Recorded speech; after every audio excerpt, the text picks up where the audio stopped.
nosotros vamos a trabajar hoy un tema, como le dije inicialmente, un tema muy importante, que es el tema de la Pascua. La Pascua es un tema que hoy está trabajando también el pueblo judío, porque es una fiesta que está coincidiendo. La Pascua, que para los judíos en el hebreo es Pesaj o Pesaj, y para nosotros los cristianos es lo que se conoce o conocemos como la Semana Santa. Es una fiesta que coincide para ambos grupos religiosos. El texto está en Éxodo capítulo 12, que era el texto que leíamos al iniciar, Éxodo capítulo 12, del 1 al 4, y del 1 al 14. Y es una práctica que se convierte en la fiesta, reitero, más importante para los judíos y más importante porque finalmente es una fiesta que, como es la primera, pues sin esa primera fiesta no habían habido las demás. La Pascua se constituye entonces en esa primera fiesta y era celebrada juntamente con la de los panes sin levadura, ¿correcto? Y esa fiesta se prolonga 7 días u 8 días. Para los judíos inició ayer miércoles, ¿correcto? Y se va a prolongar hasta el próximo jueves. Hasta de hoy en 8 días es lo que se va a trabajar. ¿Qué pasaba? ¿Cuál era el asunto ahí? Recordemos cuál es el contexto en el cual está esta fiesta. El Señor ha trabajado ayudando o propiciando la liberación del pueblo de Israel y mostrando lo que llamamos las 9 plagas, ¿correcto? Y falta un juicio más, que es la muerte de los primogénitos. Y la fiesta de la Pesaj está ahí, entre esas 9 primeras plagas y la muerte de los primogénitos. Y es precisamente ese momento en el cual ya se vislumbra como algo inmediato el milagro de liberación del Señor a su pueblo Israel. Así es de que el Señor les dice, van a hacer esto, y es cuando les propone entonces la Pesaj, la Pascua. Este término Pesaj puede tener varios significados. Recordemos que los términos del hebreo son polisémicos porque no es tan rico en terminología. Entonces, ese término puede significar cojear o ranquear, o puede significar pasar de largo o saltar, brincar. Y todo eso significa básicamente, o está haciendo referencia a cómo el ángel del Señor que va a pasar dando de baja a los primogénitos de los egipcios no va a tocar entonces a los primogénitos de los judíos. Y entonces el Señor les da instrucciones de cómo debía hacerse esa Pascua. En esa Pascua debía sacrificarse, asarse, comerse un animal macho, podría ser de las ovejas o podría ser de las cabras. Y los israelitas debían comerlo, pero debían comerlo listos para viajar. Y debían poner parte de la sangre en el dintel y en los postes de las puertas de cada una de las casas. Así obviamente se va a señalar cuál era la casa del israelita y cuál era la casa entonces del egipcio. De modo que Dios va a pasar de largo, o el ángel del Señor va a pasar de largo y va a perdonar la vida de los primogénitos israelitas, más no así la de los egipcios. Esa carne que va a salir del sacrificio va a ser acompañada con panes sin levadura. ¿Por qué panes sin levadura? Porque esos panes sin levadura van a simbolizar el afán que tuvo el pueblo. No alcanzan a leudar el pan y por lo tanto tienen que comer panes sin levadura. Eso es decir, hay mucha prisa. Hay prisa por salir, hay prisa por irse, ¿correcto? Y va a ser acompañada también de hierbas amargas, representando, como le comento, la falta de levadura, esa rapidez con la que salen de Egipto, y las hierbas amargas. Siempre hay obviamente una representación espiritual en todo este evento bíblico, y esas hierbas amargas van a representar todo este dolor que ha significado todos estos 430 años en el Egipto, en la esclavitud, y todo este proceso de liberación. Moisés da entonces una orden de sacrificar la Pascua, no explica el término. Al parecer el término era para ellos muy conocido, muy normal, muy seguramente estaba simbolizando de pronto una ofrenda pastoril o una ofrenda agrícola. En fin, realmente, infortunadamente, el significado correcto, infortunadamente no lo sabemos, solamente les di algunos ejemplos de él, Pero el asunto es que ese significado sí cambió radicalmente para el pueblo a partir de ese momento, porque se constituyó entonces en este acto de conmemoración de la liberación del pueblo de Israel de Egipto. Estamos esclavos, estamos en los albores de la libertad y vamos a comer la Pesaj, la Pascua. Esa Pascua debía ser observada por todos los israelitas, cuidado, e incluso los extranjeros que hubiesen sido circuncidados y que vivieran entre ellos. Y eso es un estatuto perpetuo. Eso nos dice en el capítulo 12 que estamos trabajando y el versículo 24. Curiosamente, algunos de los primeros detalles de esa Pesaj no se volvieron a practicar, sino solamente se mantuvieron de manera simbólica. Por ejemplo, los del versículo 11, porque recuerden que ellos tienen que hacerlo de unas maneras diferentes, ceñirse los lomos con un cinto, o con los pies calzados, o con el bastón en la mano, o comerla apresuradamente, ¿correcto? Todo eso, o pintar los dinteles de la casa, esos aspectos de la Pesaj no se llevaron a cabo sino solamente esa primera vez. La Pesaj se celebraba a la puesta del sol del 14 de Aviv o Nisan, que es el mismo mes porque hubo, recordemos, algunos meses que se les cambió el nombre después del exilio. Entonces el Aviv o Nisan es exactamente el mismo. Eso está en Éxodo capítulo 13, versículo 4 o Éxodo 14, 18. 34, 18. Y este mes terminó siendo el primero de los meses del año. Mira lo que dice en el Éxodo capítulo 12, versículo 2. Dice, este mes será para vosotros el principal entre los meses, o será el primero de los meses del año. O sea que a partir de esta Pesaj, el pueblo de Israel empezó a contar el año. Esto era para ellos algo muy importante. Y eso también es muy importante para nosotros en lo que concierne a esa diferencia de tiempos para nosotros también, y que más adelante hablaré de eso. Ese cabrito, o podía ser también un cordero macho de 1 año, sin defecto, debía ser apartado desde el 10 del mismo mes, ¿correcto? Y si la familia era pequeña, podía compartirlo con otras familias. Entonces depende qué tantos componentes, porque obviamente es un animal pues considerable. Si era una familia pequeña, no podían, digamos, comérselo todo. Entonces, en ese caso, tenían que unirse con otra familia. Y lo que sobraba, lo que no se alcanzaban a quemar, debía ser quemado en la noche. No se podía quebrar tampoco los huesos de ese animalito en ese caso. En el versículo 46 del capítulo 12 dice, si alguien por alguna razón justificada no puede celebrar la Pascua, pues sencillamente podía hacerla en el segundo mes. Pero si era un descuido voluntario, en ese caso el infractor era castigado con la muerte. Eso está en el Números capítulo 9, versículo 6 al versículo 14. A las mujeres, por su parte, se les permitía en ese momento participar en la celebración, pero cuidado, no estaban en la obligación si no querían hacerlo. Eso está en primer libro de Samuel capítulo 1, versículo 3, versículo 7, y también en Lucas 2:41. Hablando un poquitico, ya dejando eso de lado, y hablando un poquitico de la intertextualidad, en el Nuevo Testamento, la Pascua, la Pesaj, hace referencia a muchas cosas. La Pascua era una fiesta de 7 días, como le comento, y en el Nuevo Testamento hace referencia a eso. O también hace referencia a la cena de Pascua, o al Cordero de Pascua, y a la Pascua cristiana o la cena del Señor, que también se equipara con eso. Eso está en Lucas 22, 15 al 16. Hablemos un poquitico de ese asunto. Entonces, la fiesta que inició en el Éxodo, posteriormente se celebra en Jerusalén, y va a incluir también una peregrinación. Recordemos que Jerusalén queda en un monte, y entonces hay que subir a Jerusalén. Y eso se hace a través de una peregrinación. En el judaísmo tardío, la Pascua va a abarcar entonces los días del pan sin levadura, así como la Pascua, es decir, ambas se fusionan en una sola. Algunos textos que nos van a plantear eso están en Lucas capítulo 22. Lucas capítulo 22.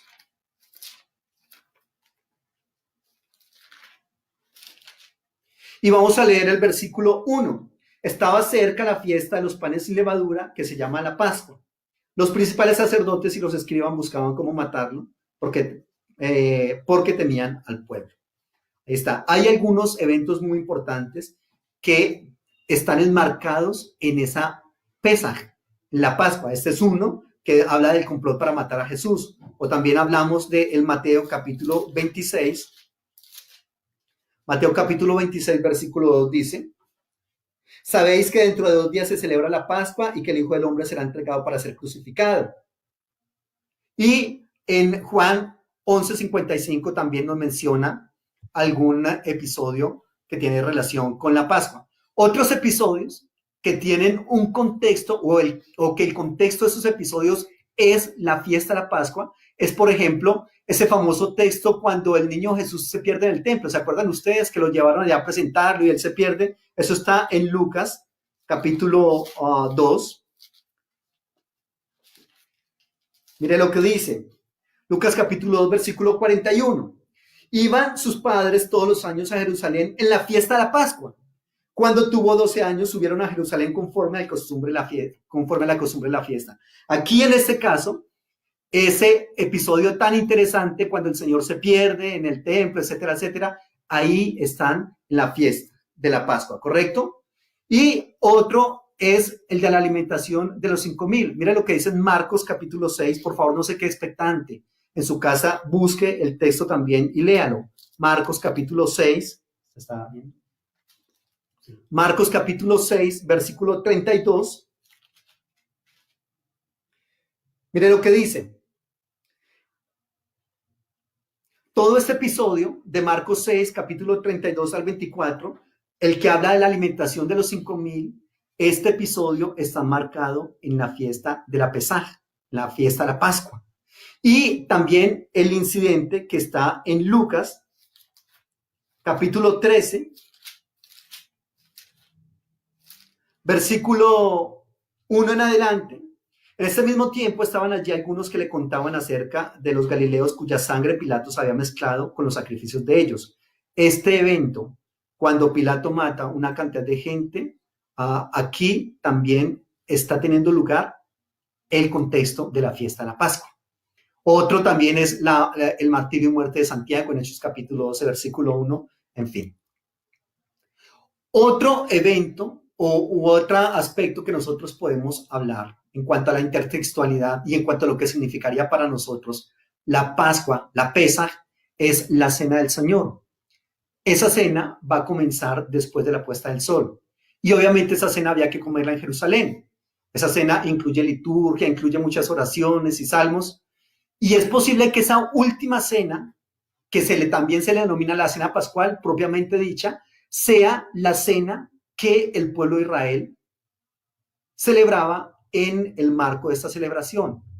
Eso está en Marcos capítulo 14. Marcos capítulo 14, versículos 12 en adelante. El primer día de la fiesta de los panes sin levadura, ahí está. Cuando sacrificaban al cordero de la Pascua, sus discípulos le preguntaron: ¿dónde quieres que vayamos a preparar para que comas la Pascua? Entonces, esa última cena, que es un evento tan recordado, se acuerda que hay hasta pinturas y todo el asunto, es un momento en el cual el Señor está celebrando la Pesaj, la Pascua, con sus discípulos. Entonces, vamos recapitulando en esta intertextualidad. Les he venido diciendo que para nosotros, el pueblo cristiano, porque lo primero que le comenté es del pueblo judío, es decir, todo lo que hacían allá según el Éxodo capítulo 12 y cómo ellos son, digamos, muy pegados a la celebración y a lo que están celebrando también con nosotros. A ellos le llaman la Pesaj, nosotros le llamamos Semana Santa, ¿correcto? Pero es una fiesta que se fusiona en una sola. Y decíamos entonces que tiene muchos eventos en la Biblia, en el Nuevo Testamento, que se van a, digamos, a evidenciar o que se van a llevar a cabo en el marco de la Pesaj, de la Pascua, ¿correcto? Y uno de esos, el que dijimos, era precisamente los que están en Lucas 2.1, en Mateo 26.2, y el niño Jesús en el templo, Lucas 2.41, la alimentación de los 5,000, como el Señor multiplica esos panes, esos peces, ¿correcto? El incidente también de Lucas 13.1 al 5, la pasión del Señor, la muerte y el martirio de Santiago. Todo eso se da en la época de la Pesaj, de la Pascua. Y otro evento que le he venido diciendo, entonces se da, es lo que nosotros conocemos como la última cena. El Señor haciendo su cena con sus discípulos, la noche antes de ser, del desenlace de lo que terminó en su crucifixión. En la Biblia, el Cordero del cual nos habla en el Antiguo Testamento, en el Nuevo Testamento ya haciendo un ejercicio de exégesis, un método exegético que se llama alegórico, se dice entonces, ese Cordero del cual estábamos hablando allá en el libro del Éxodo y en otros pasajes del Antiguo Testamento, ahora se va a equiparar con Jesús como el Cordero Pascual. Y mire lo que dice en el libro de Primera de Corintios, capítulo 5, versículo 7. Límpiense pues de la vieja levadura para que sea nueva masa, como sois sin levadura, porque nuestra Pascua, que es Cristo, ya fue sacrificada por nosotros. Aquí tenemos entonces un texto en el cual el Señor Jesucristo es presentado en esta carta como el Cordero Pascual. Es decir, ese Cordero que allá se sacrificó, acá entonces se evidencia o se compara al Señor. En el primer libro de Pedro 1:19 y en Juan 1:29 también nos va a mencionar acerca del mismo asunto. Mire lo que dice el versículo 29 de Juan 1. Al siguiente día vio Juan a Jesús que venía a él y dijo, este es el Cordero de Dios que quita el pecado del mundo. En Lucas 22:16, Lucas 22:16,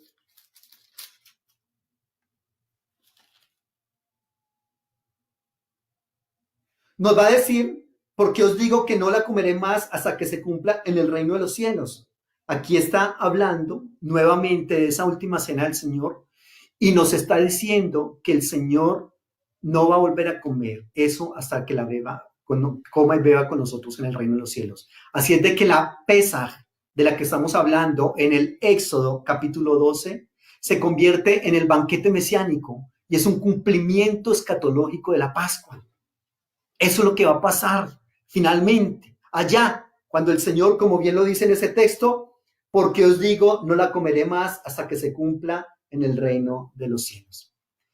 En 1 Corintios 5, esos panes sin levadura de los que estábamos hablando allá en el texto de Éxodo, 1 Corintios 5, se va a convertir, versículo 7 en adelante, dice, límpiense pues de la vieja levadura, para que seáis nueva masa, como sois sin levadura, porque nuestra Pascua, que es Cristo, ya fue sacrificada por nosotros. Así que celebremos la fiesta no con la vieja levadura, ni con la levadura de malicia y de maldad, sino con panes sin levadura de sinceridad y de verdad. Aquí, en este caso, la comunidad eclesiológica es la masa sin la levadura que está representando a esos panes que tuvieron lugar allá en la Pascua. En 1 Pedro, capítulo 1, capítulo 1, versículo 13, dice así, por tanto, cíñanse los lomos de su entendimiento, sean sobrios y esperen por completo en la gracia que se les traerá cuando Jesucristo sea manifestado. Como hijos obedientes, no se conformen a los deseos que antes tenían, estando en su ignorancia, sino así como aquel que les llamó es santo, también ustedes sean santos en toda su manera de vivir. El pueblo redimido por la sangre del Cordero Inmaculado emprende el peregrinaje. Recuerde que el pueblo de Israel, luego de esa comida, emprende su peregrinaje hacia la libertad. Y acá pasa lo mismo con este pueblo redimido. Hay muchas enseñanzas que nosotros podemos sacar de este evento. Le cuento que me preocupa muchísimo que en muchas ocasiones uno ve a muchos cristianos intentando hacer cosas desde una perspectiva mucho más cercana a lo que culturalmente se planteó en Israel. Y por eso nosotros vemos hoy que algunas personas en el altar tienen la menorá, que es el candelabro de los 7 brazos. En sus alabanzas incluyen el shofar. Y ahora muchos sin duda estarán intentando tratar de practicar la Pesaj tal cual la practican los judíos. Déjeme decirle una cosa. La Biblia tiene varios contextos. La Biblia tiene un contexto geográfico, contexto histórico, contexto cultural, contextos lingüísticos, ¿correcto? Todos esos contextos ayudan muchísimo en el momento de que nos arrojan una cantidad de datos para interpretar el texto bíblico de una manera más adecuada. Pero ¿qué pasa? Lo histórico es lo histórico, lo geográfico es lo geográfico, lo cultural es lo cultural y sin duda todos esos elementos, reitero, van a arrojar muchísimos datos que nos ayudan a interpretar el texto bíblico. Pero lo que sí quiero decirles es que no necesariamente porque usted traiga algunos elementos de la cultura del pueblo de Israel, la cosa va a estar mucho más aceptada por el Señor o mucho más conforme a lo que plantea el texto bíblico. Lo que es cultural se trabaja, se estudia, se analiza culturalmente, pero nosotros estamos en una cultura diferente. Ellos son judíos, ellos estaban en Israel, ellos trabajaban muchos años atrás. Mire en qué momento está ese pasaje de la Pesaj en Israel. El éxodo se dio más o menos en el 1300 antes de Cristo, redondeando la fecha. 1300 antes de Cristo. Mire cuánto tiempo atrás. Hay unos asuntos históricos que hay que dejar allá. Hay unos asuntos geográficos porque ellos están allá en Egipto y están listos para salir a la tierra prometida, pero nosotros estamos en Colombia. Y hay unos asuntos culturales que también hay que conocerlos, hay que entenderlos, pero que nosotros no necesariamente tenemos que trabajarlos para terminar siendo mucho más parecidos al pueblo de Israel. No es correcto. No es correcto. Reitero, ¿por qué estoy diciendo eso y por qué me tomo unos momentos para enfatizar este aspecto? Porque a veces nosotros confundimos lo cultural con lo teológico, lo histórico con lo teológico o lo geográfico con lo teológico, y no es así. Cada uno de esos elementos y esos datos deben quedarse allá, en el contexto al cual pertenecen. Reitero, no necesariamente usted tiene que empezar a practicar y va a buscar entonces en internet a ver cómo es que se practica de la mejor manera esa Pesaj y cómo lo voy a hacer yo intentando parecerme un poco más al pueblo judío. No, eso es de ellos allá. ¿Con qué me quedo yo en este momento? ¿Con qué? Me quedo yo con la histosofía del relato. ¿Qué significa ese término histosófico? Que muchas veces muchos de los pasajes del Antiguo Testamento muy seguramente no responden a una perspectiva histórica desde nuestro concepto ciceroniano de historia. No es así, sino que realmente cuentan muchas veces un evento al cual se le adicionan muchísimos elementos que incluso muchas veces son anacrónicos. Pero lo que sí nosotros debemos trabajar es la histosofía, es decir, la enseñanza de esos textos para nosotros hoy. ¿Qué enseñanza nos deja esa Pascua a nosotros hoy? Entonces, una de esas enseñanzas es, por ejemplo, estaban las 9 plagas, faltaba la muerte de los primogénitos. ¿Y por qué Dios manda que pinte los dinteles? ¿Acaso el ángel que viene a ejecutar el juicio no conoce quiénes son judíos y quiénes son egipcios? Claro que conoce. La verdad es que no era necesario identificar las paredes o las puertas de esa manera. Pero cuidado, sí era necesario para la libertad. Las 9 plagas son milagros en los cuales el pueblo estuvo pasivo. Estuvo solamente observando el poder de Dios y cómo actuaba Dios, ¿correcto? ¿Qué hizo el pueblo de Israel en esas 9 plagas? No hizo absolutamente nada. Pero cuidado, para lograr la libertad sí debían hacer algo. Debían activarse, debían moverse. El Señor les dice, ¿quieren su libertad? Pues no se queden mirando. Tienen que hacer algo al respecto si desean realmente ser libres. ¿Ustedes están dispuestos a hacer un sacrificio para lograrlo? El asunto es que no era tan sencillo porque sacrificar el cordero era algo muy peligroso y marcar con la sangre de ese cordero las puertas porque los egipcios idolatraban a esos animales y al darse cuenta que los estaban matando también podían matarlos a ellos. Definitivamente si los veían haciendo eso, los mataban. Así es de que es una prueba final para sacarlos de Egipto. ¿Quieren algo? ¿Quieren realmente libertad? Pues hagan algo. Hagan un esfuerzo por su libertad. Y esa es una gran primera enseñanza de tantas que nosotros podemos sacar de este evento. ¿Qué es Egipto? Esclavitud, subyugación, explotación. ¿Qué es la Pesaj? Sencillamente es el momento antes de la libertad, los albores de la libertad. Pero es algo en lo cual yo tengo que hacer algo para poder obtener esa libertad. Muchos de nosotros, sinceramente, aún seguimos en Egipto. Y eso es muy posible que sea así. ¿Cuántos nosotros, en cuántas de las áreas el ser humano tiene, siempre le digo yo a la gente, más o menos 7 áreas en las cuales nosotros tenemos que lidiar? Tiene un área espiritual, tiene un área intelectual, tiene un área física, económica, individual, familiar, social, psicológica.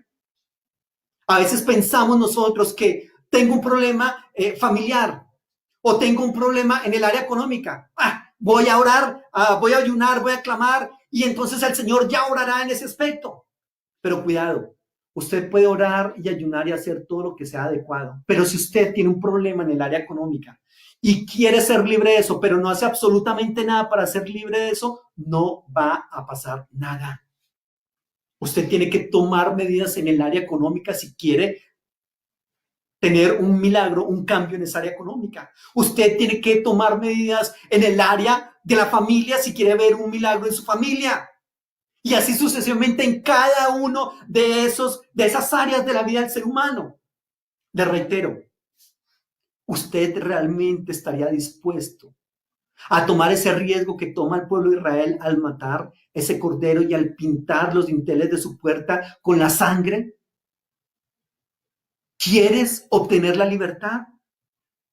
Pues sencillamente hay que hacer algo. Hay que activarnos para realmente buscar la libertad que el Señor quiere darnos a nosotros. Y ese es un gran ejemplo y una gran enseñanza para nosotros. Hay que hacer sacrificios cuando se desea realmente algo de verdad. Otra gran enseñanza es que Pesaj es la primera de todas las fiestas y se convirtió en la fiesta más importante para el pueblo de Israel. Sin ella no se había podido recibir las demás fiestas, ¿correcto?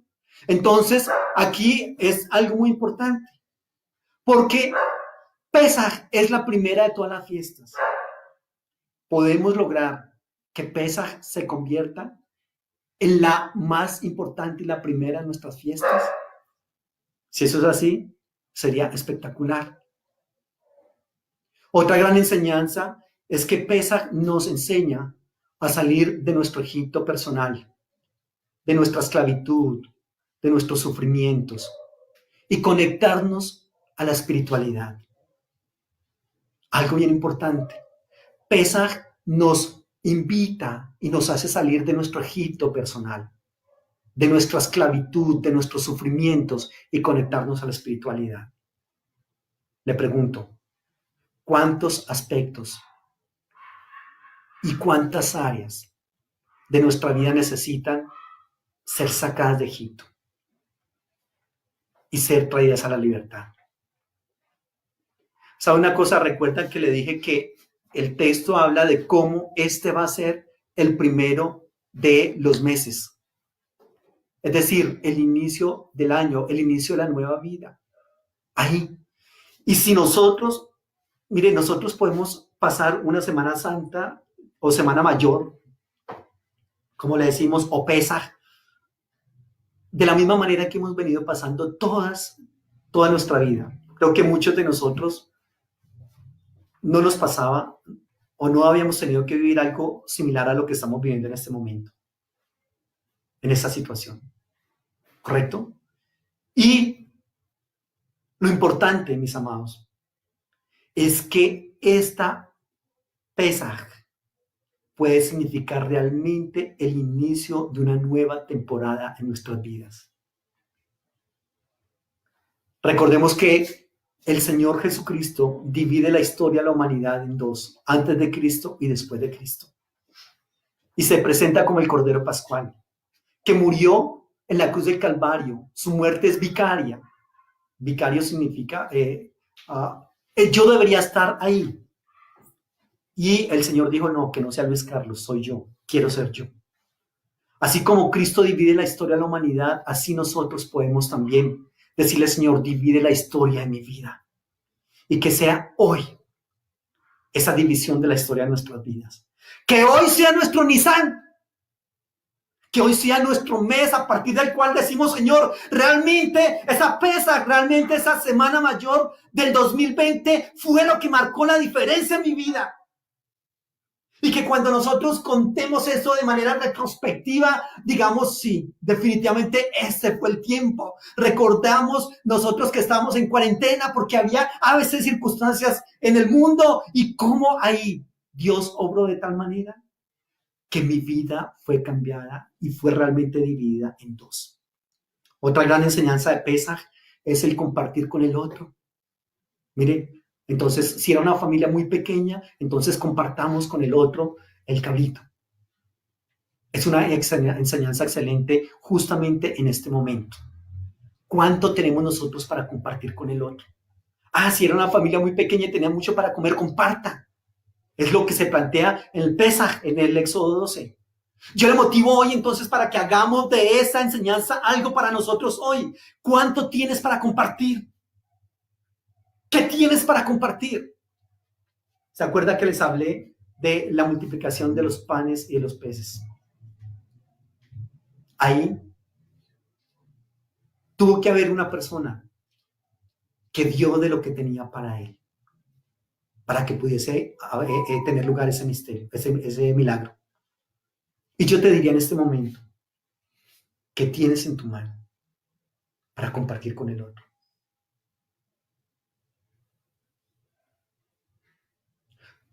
Tú tienes unos dones y unos talentos que el Señor te dio. Y con esos dones y talentos puedes bendecir a los demás. Es el momento de compartir. Que esto sea un momento, un tiempo en el cual nosotros podamos hacer una introspección a nuestras vidas y decir, bueno, Señor, realmente ¿para qué yo he venido al mundo? ¿Para qué me has traído? ¿Qué quieres de mí?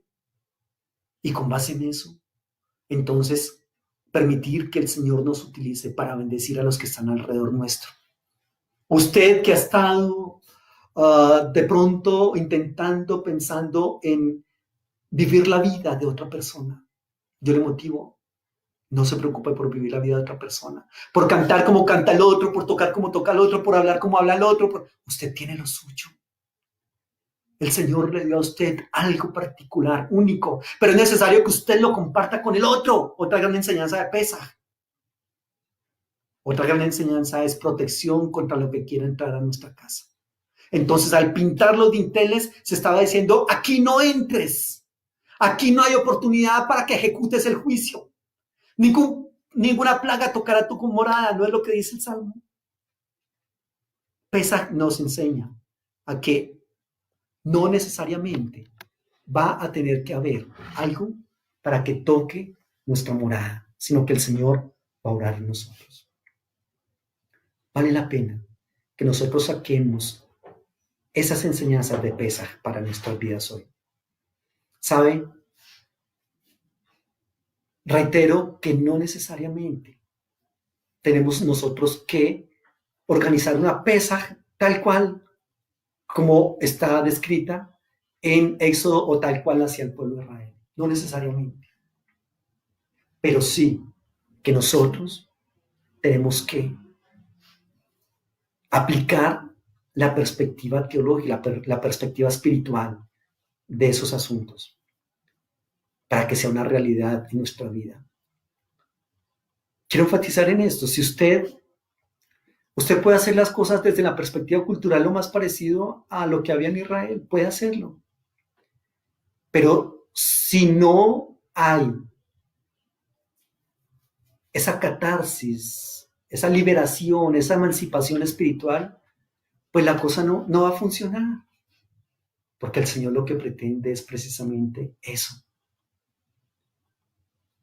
Que nosotros apliquemos esa histosofía, esa enseñanza, para que nosotros adquiramos sabiduría y para que nosotros crezcamos espiritualmente en santidad, a partir de lo que el Señor quiere y expuso en un evento de liberación allá para el pueblo de Israel. Yo le invito a que celebre su Pesaj. Celébrela como algo único. Celébrela en esa relación con Dios. Celébrela en esa liberación de Egipto, de la esclavitud, de la subyugación. ¿Cuál es su Egipto en este momento? ¿En qué área estás en Egipto? Y que el Señor nos ayude a lidiar con esa situación, con esas circunstancias, para que realmente podamos decir, Señor, en esta Pesaj fui liberado. En esta Semana Santa realmente conocí a ese Cordero Pascual que cambió la historia del mundo, que dividió la historia de la humanidad y que ahora viene a liberar y a cambiar y a partir la historia de mi vida en dos. Déjate liberar por el Señor. Vamos a orar. Señor, gracias te damos por tu fidelidad, por tu misericordia. Gracias te damos, maravilloso Dios, por este momento en el que nos permites estar en tu presencia. Gracias por esas enseñanzas tan maravillosas que nos dejas con Pesaj. Gracias. Gracias te damos, maravilloso Dios, por tu amor, por tu misericordia y cuidado, Señor. Yo oro por mi vida. Oro por la vida de mis hermanos, Señor. Padre, necesitamos ser liberados. En muchas áreas de nuestra vida, sin duda, aún estamos en Egipto, Señor. Y necesitamos ser liberados, Dios de la gloria. Necesitamos ser, Señor, ministrados, Padre. Queremos, Señor, comer esa cena y queremos, Dios de la gloria, disfrutar de los beneficios de ese Cordero Pascual que muere vicariamente por nuestros pecados. Permite que así sea en el nombre del Señor. Padre, yo coloco en tu presencia, Señor, tu pueblo. Coloco en tu presencia, Señor, cada ser humano, Padre Santo. Señor, tú sabes trabajar tan perfectamente, tan adecuadamente con cada uno de nosotros. Nos conoces, Señor, tan perfectamente, Señor. Nos conoces y te damos gracias, Señor, por ese conocimiento que tienes de nosotros.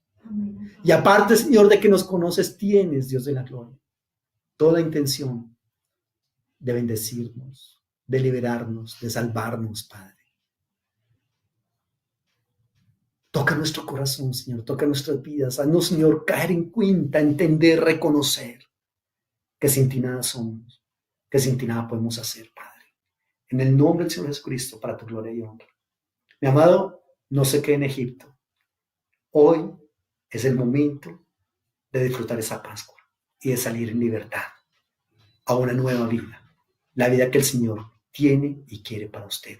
Que es muchísimo más de lo que usted cree, piensa o sueña. De lo que usted en sus propias fuerzas pudiese lograr. Es muchísimo más lo que Dios tiene para ti. El Señor les bendiga. Gracias por haber estado con nosotros.